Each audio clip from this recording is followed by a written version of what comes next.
Hello दोस्तों, मैं हूं ओमेंदर भारद्वाज। आज आपके सामने मैं लेकर आया हूं BRO का ऑफलाइन फॉर्म कैसे भरा जाता है।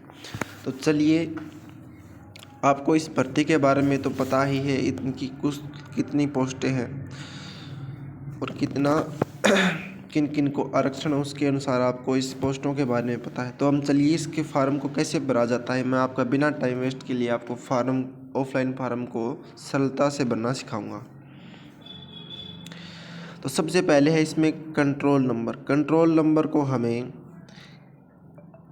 इसमें कुछ भी नहीं भरना, हमें इसको खाली छोड़ना है। इसके बाद नेम ऑफ पोस्ट, आप जिस पोस्ट के लिए अप्लाई कर रहे हो उस पोस्ट का यहाँ पर नाम आ जाएगा। व्हीकल मैकेनिक है तो व्हीकल, और जो भी है उसमें जिस पोस्ट के लिए आप अप्लाई कर रहे हो उसका यहाँ पर नाम आ जाएगा। इसके बाद है serial number of post of advertisement, 2 number. इस 2 नंबर में क्या लिखना है इस डब्बे में, तो आपको मैं दिखा रहा हूँ उसका। सीरियल नंबर आपको दोस्तों ये लिखने हैं। अगर आप व्हीकल मैकेनिक से भरना चाहते हैं तो आपका सीरियल नंबर 3 हो जाएगा। ड्राइवर मैकेनिक ट्रांसपोर्ट से भरना चाहते हैं तो आपका सीरियल नंबर 4 हो जाएगा। और मल्टी स्किल्ड वर्कर पेंटर के लिए आप भरना चाह रहे हैं तो आपका 1 हो जाएगा। और multi skill worker mess waiter के लिए भरना चाहते हैं तो आपका सीरियल नंबर 2 हो जाएगा। तो आपको समझ में तो आ ही गया होगा दोस्तों।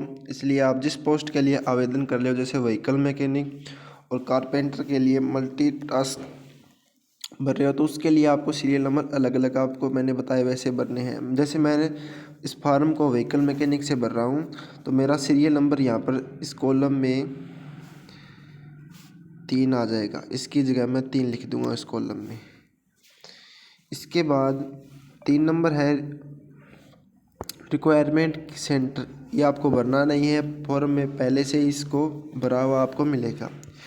इसके बाद इसको फ़ोटो की ओर ले चलते हैं। आपको इस फ़ोटो में आपको पेस्ट नोट, पिन और स्टेपलर, यहाँ पर आपको पिन से फ़ोटो को नहीं चिपकाना है। इसमें लिखा रहा है your recent colour passport size photograph of size 4 centimetre into 5 centimetre. The colour passport size should not be more than 3 month old, यानी आपकी फ़ोटो 4 इंटू 5 सेंटीमीटर की होनी चाहिए और 3 महीने से पुरानी नहीं होनी चाहिए। Being attested by gazetted officer, कई मेरे दोस्तों को ये भी नहीं पता कि गजेटेड ऑफिसर क्या होता है। तो आपका सरकारी स्कूल का प्रिंसिपल हो या फर्स्ट ग्रेड टीचर हो, उसकी मोहर और उसका साइन होना चाहिए, गजेटेड ऑफिसर है। और इसके आपको नीचे दिख रहा है signature candidate below the photograph, यहाँ पर आपके साइन होंगे दोस्तों। और इसके ऊपर सरकारी स्कूल का प्रिंसिपल होता है ना, उसके मोहर लगेगी और उसके ऊपर आपको हस्ताक्षर चाहिएंगे। ये आपको पता चल गया होगा। और इसके बाद मैं आपको ले चलता हूँ अगले 4 नंबर बिंदु पर आते हैं हम। कैटेगरी इन विच अप्लाइड, आप कौन सी UR जनरल में आते हैं, EWS आर्थिक रूप से कमज़ोर उसमें आते हैं, SC ST में आते हैं। आप जिस भी कैटेगरी में आते हैं उसके नीचे आपको टिक करना है। जैसे मैं SC में आता हूँ या EWS में आता हूँ या UR में आता हूँ, उसके नीचे टिक करता हूँ। जैसे मैं EWS में आता हूँ तो मैं इसके नीचे टिक कर दूँगा। जैसे आप किसी भी कैटेगरी, जैसे आप OBC कैटेगरी में आ तो आप OBC के नीचे टिक कर देना। इसके बाद है वेटेज मार्क। मैंने दोस्तों बहुत सी वीडियो देखी यूट्यूब पर, कम से कम 10-12 वीडियो देख ली। उस कौन सी भी वीडियो में आपको अच्छे से नहीं बता रखा इसमें क्या आएगा। किसी में 10वीं के नंबर बता रखे हैं, किसी में ITI के नंबर बता रखे हैं। चलिए दोस्तों, मैं अभी आपको बताता हूँ कि इसमें क्या भरा जाएगा। इसमें लिखा % ऑफ मार्क ओबिडेंट इन असाइंटेल इच टीच क्वालिफिकेशन। इसमें आपको 10वीं के मार्क्स नहीं बने दोस्तों, इसमें आपको ITI में आपके कितने % बने वो लिखने हैं। जैसे मेरे 74% बने हुए हैं ITI में, तो मैं 74% लिख दूंगा इस कॉलम में, 74 लिख के और परसेंटेज लिख दूंगा। ठीक है दोस्तों, आपको यहाँ पर 10वीं के नहीं लिखने हैं, आपको 10वीं के यहाँ पर नहीं लिखने हैं। आपको दोस्तों यहाँ पर ITI के जो आपके अंक आए थे ना, वो लिखने हैं। यहाँ पर ITI के मान्य होंगे और 10वीं के मान्य नहीं होंगे। 10वीं के आपको नहीं लिखने हैं, ठीक है दोस्तों। और इसके बाद में है, इसके आगे प्लस करके लिख रखा है। इसमें इस कॉलम में क्या आएगा ये आपको अभी बताता हूँ मैं। यहाँ पर क्या आएगा, यहाँ पर इसमें आपको जिस भाई के पास या तो NCC रही होगी या जो भी कोई स्पोर्ट्स कोटा है, उसके नोटिफिकेशन में दे रखे हैं। किसी के 5% है, NCC के 10% है, C सर्टिफिकेट के 20 सर्टिफिकेट के शायद 7 नंबर है, आप देख लेना। उनका यहाँ पर जितने भी परसेंट दे रखे हैं वो यहाँ पर आ जाएंगे। जैसे मेरे पास NCC का C सर्टिफिकेट है तो मैं यहाँ पर 10 लिख दूँगा, और जैसे यहाँ पर मेरे 74 थे, उन दोनों को जोड़ेंगे तो 84 आ जाएगा। टोटल में यहाँ पर क्या लिखना है, 84%। समझ गए दोस्तों। दोबारा बताता हूँ, इस पहले वाले कॉलम में, इस पहले वाले में यहाँ पर तो आ जाएंगे ITI के मार्क्स कितने आए, मेरे जैसे 74 आ गए। यहाँ पर आपको 10वीं के परसेंटेज नहीं लिखने हैं, गलत हो जाएगा आपका फार्म। यहाँ पर लिखूँगा मैं आपके स्पोर्ट्स कोटे से, NCC से, किसी भी एक्सपायर सर्च मीन्स उसमें भी आपको बहुत छूट मिली हुई है। उस कोटे से अगर आपको यहाँ पर कितने नोटिफिकेशन में दे रखा कितने नंबर चाहिए, वो आपको यहाँ पर लिखने हैं। जैसे मेरे NCC में आपको बताया, तो मेरे NCC में C सर्टिफिकेट है तो मुझे यहाँ पर 10 नंबर मिलेंगे और यहाँ पर 74 थे। इसके बाद यहाँ पर उनका टोटल करते हैं 74।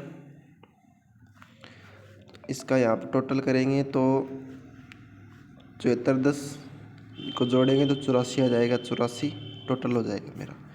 इसके बाद अगले बिंदु पर चलते हैं। 6 नंबर में आप यहाँ पर आपको नो करना है, नो पर टिक करना है। यहाँ पर आपको नो पर टिक करना है, यानी ये पूछ रहा है कि आप हिंदू धर्म में हैं तो नो कर, या आप कह रहे हैं बिलोंगिंग इन मॉनेटरी कम्युनिटी, ये आप यानी इन कास्टों में हिंदू है तो, हिंदू नहीं है तो आपको नो हिंदू। हेलो दोस्तों, तो इस 6 नंबर बिंदु में हमें ये लिखना है कि आप इसमें नीचे में जैसे आपको दे रखे नीचे मुस्लिम, क्रिश्चियन, सिख, बौद्ध, जैन, इनमें से नहीं है ना, तो आपको नो करना है यहाँ पर। अगर आप इसमें से हैं तो यस करके इसमें मुस्लिम पे टिक करना है, या क्रिश्चियन है, सिख है, इस पर टिक करना है। इसके बाद चलते हैं हम अगले 7 नंबर पॉइंट पे। यह जैसे आप सामान्य वालों को AWS एक सर्टिफिकेट होता है 10 नंबर का। इस अगर जिस भाई के पास AWS आर्थिक रूप से कमज़ोर सर्टिफिकेट मिलता है वो है, तो उस पर आपको, आपके पास है तो यस करना है, और आपके पास नहीं है तो नो करना। जैसे मेरे पास है तो मैंने यस कर दिया। इसके बाद है 8 नंबर। 8 नंबर में आपका कॉलम में आपका नाम भरना है। कॉलम में आप अपना नाम कैसे भरेंगे, जैसे मेरा नाम है ओमेंद्र, पहले कॉलम में O, दूसरे में MENDE और A लिख दूंगा। इसके बाद मैं आगे भारद्वाज लगाता हूँ तो मैं एक कॉलम खाली छोड़ूंगा। जैसे मेरा यहाँ पर OMENDER यहाँ तक आ जाएगा तो मैं एक ही कॉलम खाली छोड़ूंगा। इसके बाद अगले से भारद्वाज छोड़ूंगा, एक कॉलम खाली छोड़ के अगले से भारद्वाज लिखूँगा। आप समझ गए हो दोस्तों। इसके बाद नो में भी ऐसे लिखना है, फादर्स नेम लिखना है एक एक डब्बे में। जैसे मेरे पापा का नाम है ओम प्रकाश तो OMPRAKASS लिख के एक कॉलम खाली छोड़ के आगे भारद्वाज लिखूँगा। इसके बाद है 10 नंबर। इसमें आपको अपनी जन्म डेट लिखनी है। जैसे मान लो मेरी जन्म डेट है 13/04/2001।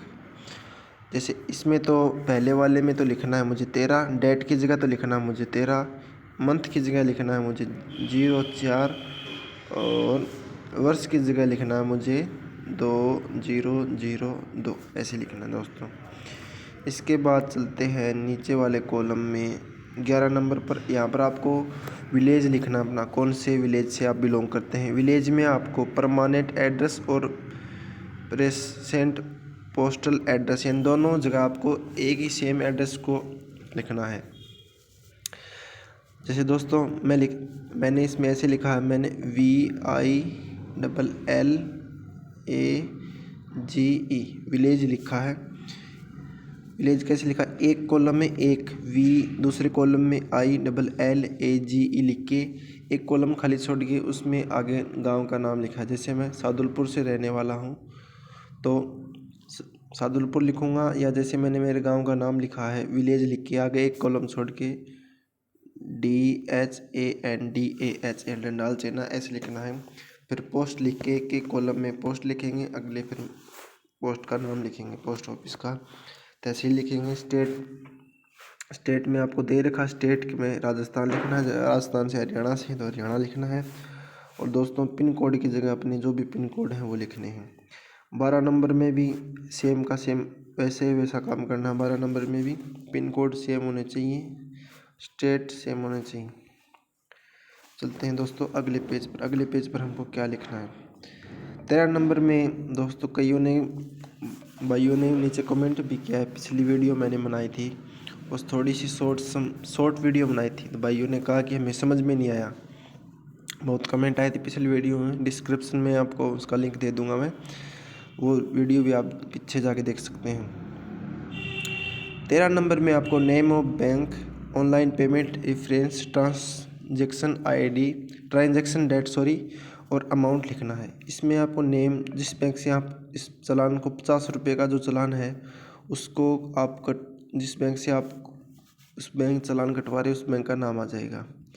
जैसे किसी ने BOB बैंक ऑफ बड़ौदा से कटवाया है, किसी ने HDFC से कटवाया है, उसका नाम आ जाएगा। जिसने SBI से भी कटवाया होगा तो आपको, जैसे किसी ने SBI से करवाया तो वहाँ पर SBI यहाँ पर नाम आ जाएगा, इस जगह SBI नाम आ जाएगा, SBI। ठीक है दोस्तों। इसमें ऑनलाइन पेमेंट रेफरेंस, इसमें आपको जो जिसने चालान काटा है उस प्रिंट में आपको ऑनलाइन पेमेंट रेफरेंस नाम दिखाई देगा। उसके आगे जो भी नंबर होंगे वो आपको नंबर यहाँ पर आपको उतारने हैं। इसका ट्रांजैक्शन डेट, आपने जिस दिन उस पेमेंट को, इस ऑनलाइन चालान की जो संस्था है उसको आपने ट्रांजैक्शन किया है, जिस दिन आपने जो ट्रांजैक्शन किया उस दिन की आपके यहाँ पर क्या जाएगी, डेट आ जाएगी। इसके बाद दोस्तों कितनी अमाउंट करी है, तो इस अमाउंट की जगह तो आपको 50 रुपीज़ लिखना है, ओनली फॉर 50 लिखना है। इसके बाद दोस्तों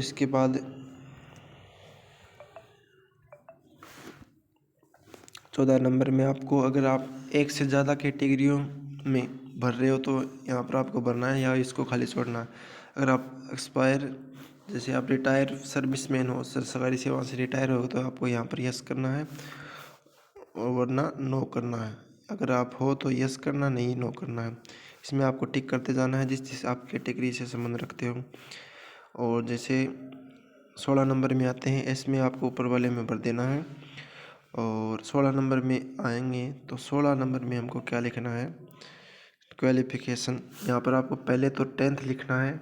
नेम ऑफ एग्ज़ाम, यहाँ पर आपको 10th लिखना है, TS, सारा काम कैपिटल में होगा दोस्तों। इस बात का विशेष ध्यान रखना, किस वर्ष में आपने पासिंग की। जैसे मैंने 2016 में की है मान लीजिए, तो मैं 2016 लिखूँगा। बोर्ड ऑफ, जैसे मैं राजस्थान से बिलोंग करता हूँ तो मैं यहाँ पर लिखूँगा RBSE राजस्थान, लिखने की ज़रूरत नहीं। आप यहाँ पर ओनली फॉर RBSE लिखेंगे। हरियाणा वाले अपने हरियाणा वाले बोर्ड का नाम लिखेंगे, उत्तर प्रदेश वाले अपने उत्तर प्रदेश। और यहाँ पर सब्जेक्ट में मैं लिखूँगा ऑल सब्जेक्ट, SU सब्जेक्ट लिख के छोड़ दूँगा। यहाँ पर मार्क मुझे 600 में से कितने मिले, यहाँ पर जैसे मुझे 500 मिले तो यहाँ पर मैं मार्क्स की जगह 500 लिखूँगा दोस्तों।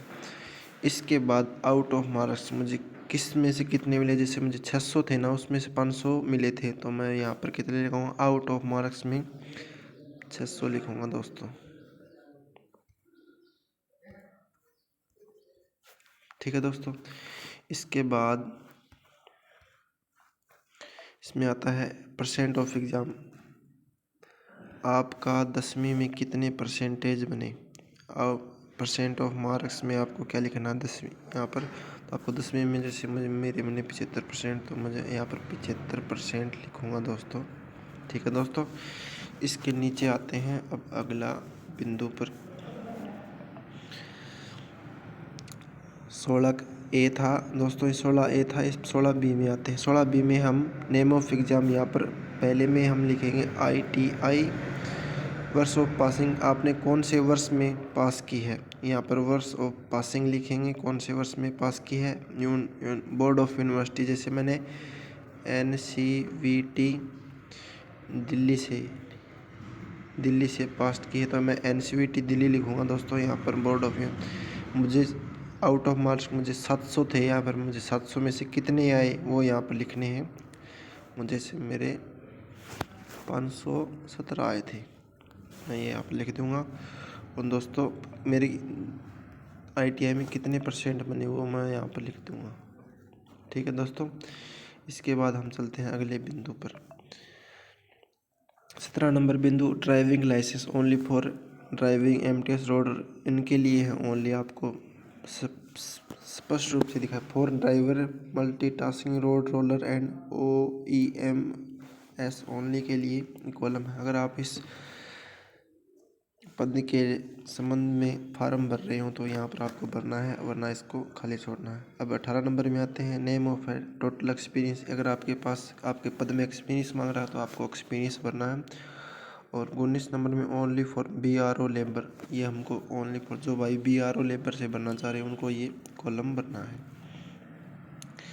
इसके बाद लास्ट पेज बचा है, इसमें हमको क्या भरना है। यहाँ पर एक हमको पासपोर्ट साइज़ फ़ोटो, जैसे हम किसी फार्म ऑनलाइन फार्म भरते हुए फ़ोटो छिपाते हैं, वही होता है पासपोर्ट साइज़ फ़ोटो। वो यहाँ पर छिपाना, वो 3 महीने से पुराना नहीं हो। यहाँ पर किसी भी गजेटेड ऑफिसर के साइन नहीं चाहिए, जैसे कोई किसी के साइन नहीं ज़रूरत है। सरकारी स्कूल के टीचर वीचर की यहाँ पर साइन की ज़रूरत नहीं है।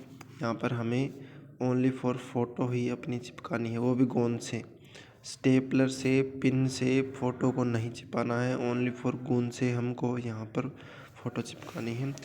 यहाँ पर अपना हमारा नाम आ जाएगा, जो बंदा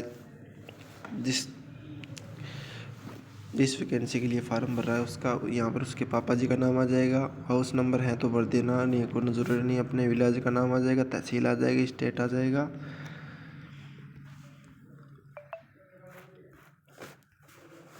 पोस्ट ऑफिस आ जाएगा, डिस्ट्रिक्ट आ जाएगा, अपने पिन कोड भर लेना। और इसके बाद ये all the time of submission of application form, यहाँ पर अपने सिग्नेचर कर देना दोस्तों, यहाँ पर अपने सिग्नेचर कर देना। और इसके बाद यहाँ पर अपने बायां हाथ होता है लेफ़्ट हैंड का, अपना अंगूठे से यहाँ पर मोहर नहीं मारते क्या, पैड से यहाँ पर अपने अंगूठा लगाना है दोस्तों। और ये हमको खाली छोड़ना है पूरा का पूरा। और जो इसके अगले जो बिंदु थे ना ये दोस्तों, ये भी हमको खाली छोड़ने, ये भी नहीं भरना हमको, ये भी नहीं भरना, ये भी नहीं भरना, ये भी नहीं।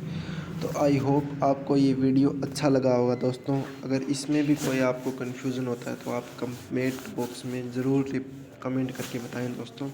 और अगर आपको ITI से रिलेटेड जो भी कोई इन्फॉर्मेशन चाहिए तो मेरे चैनल को सब्सक्राइब कीजिए, लाइक कीजिए और शेयर कीजिए। थैंक यू दोस्तों।